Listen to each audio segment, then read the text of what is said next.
नमस्कार, मैं Satish Kumar agree advise में एक बार फिर से स्वागत करता हूं।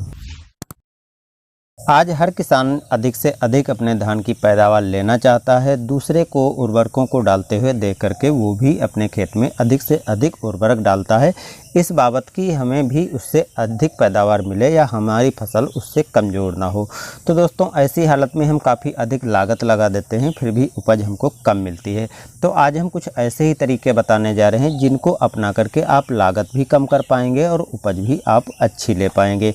तो दोस्तों, वीडियो शुरू से अंत तक देखना, जिससे आपको पूरी डिटेल अच्छे से मिल जाए। पहली चीज़ दोस्तों, जो हम धान की रोपाई करते हैं तो रोपाई के समय में जो हम उर्वरकों की पूर्ति करते हैं वो तो आपको देना ही देना। जैसे आप नाइट्रोजन, फास्फोरस और पोटास और जिंक डालते हैं, जो आवश्यक पोषक तत्व होते हैं, इनको तो आपको देना ही है और इसमें किसी भी प्रकार की ना तो कटौती करना है ना तो कंजूसी करना है। इसके बाद जब आपकी धान 15 से 20 दिन की हो जाती है तो ग्रोथ और टेलरिंग का समय अच्छा होता है, तो इस समय आप यूरिया देते हैं। यूरिया की मात्रा आपको 1 एकड़ में 35 से 40 किलोग्राम देनी रहती है और इसकी भी मात्रा आपको टॉप ड्रेसिंग के रूप में बुआई ही करनी पड़ेगी। इस समय जो हम ग्रोथ प्रमोटर देते हैं उसमें कटौती कर सकते हैं, यानी घर में आप उपलों के द्वारा जिब्रेलिक एसिड बना सकते हैं या खली को घोल करके उसको रख करके उसको ग्रोथ प्रमोटर टॉनिक के रूप में बना करके स्प्रे कर सकते हैं, जिससे ग्रोथ प्रमोटर पे होने वाला खर्चा भी बच जाएगा और आपके धान में अच्छे कल्लों का विकास भी होगा। जब 30 से 35 दिन की धान हो जाती है तो इस समय काफ़ी किसान भाई उर्वरक यानी यूरिया की सीधे बुआई करते हैं, साथ में जिंक की भी बुआई करते हैं, क्योंकि ऐसे समय में जिंक की कमी के लक्षण भी साथ में उभर कर आते हैं और बहुत सी बीमारियों के, फफूंद जनित बीमारियों के लक्षण भी उभर के आते हैं।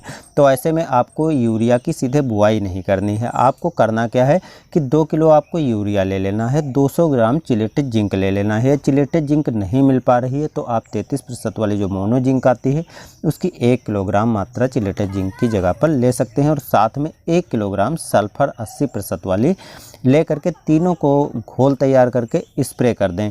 इससे फ़ायदा होगा कि आपके खेत में जो फफूंद जनित बीमारियाँ हैं उस पर भी कंट्रोल हो पाएगा, जिंक की कमी के लक्षण जो दिखाई पड़ रहे हैं उस पर भी कंट्रोल हो पाएगा और साथ में जो नाइट्रोजन की आवश्यकता है उसकी भी आप पूर्ति कर पाएंगे और आपका खर्चा कम हो जाएगा, क्योंकि जो उर्वरकों की हम डोज देते हैं उससे बहुत कम मात्रा में हम स्प्रे करके आवश्यक तत्वों की पूर्ति कर पाते हैं। अक्सर जब धान की फसल 45 से 50 दिन की होती है तो कहीं पर जहाँ पर हल्की मिट्टी होती है उन जगह पर फास्फोरस और पोटास जैसे तत्वों की कमी हमारे पौधे में देखने को मिलने लगती है।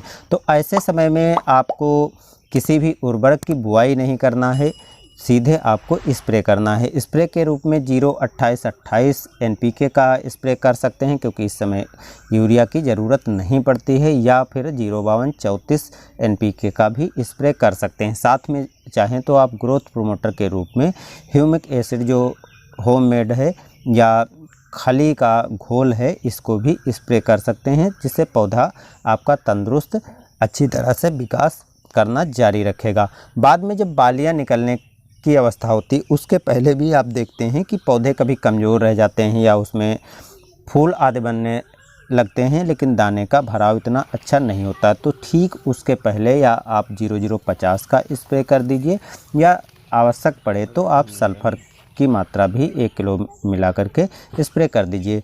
यहाँ पर जो 0050 उर्वरक ले रहे हैं इसकी 1 से 2 किलोग्राम मात्रा ले सकते हैं, लेकिन सल्फ़र आपको सेव 1 किलो मात्रा ही लेनी है। यदि आपके खेत में सल्फ़र की कमी नहीं दिखाई पड़ती तो सल्फ़र देने की आवश्यकता नहीं है, केवल 0050 की 2 किलोग्राम मात्रा लेकर के ही स्प्रे कर देना है। इससे दाने का भराव अच्छा होगा, चमकदार होंगे तो और उपज भी आपको काफ़ी बेहतर मिल जाएगी। तो ये तरीके अपना करके आप कम लागत में काफ़ी बढ़िया उत्पादन ले सकते हैं, जिससे आपकी जो लागत काफ़ी अधिक आती है उस पर भी कटौती कर पाएंगे और आपकी मिट्टी आदि भी सुधार बना रहेगा। तो दोस्तों, जानकारी कैसी लगी हमें कमेंट में ज़रूर बताइएगा और आगे की वीडियो में आप कैसी जानकारी चाहते हैं इसके लिए भी कमेंट कर सकते हैं। मिलते हैं नई जानकारी में। धन्यवाद।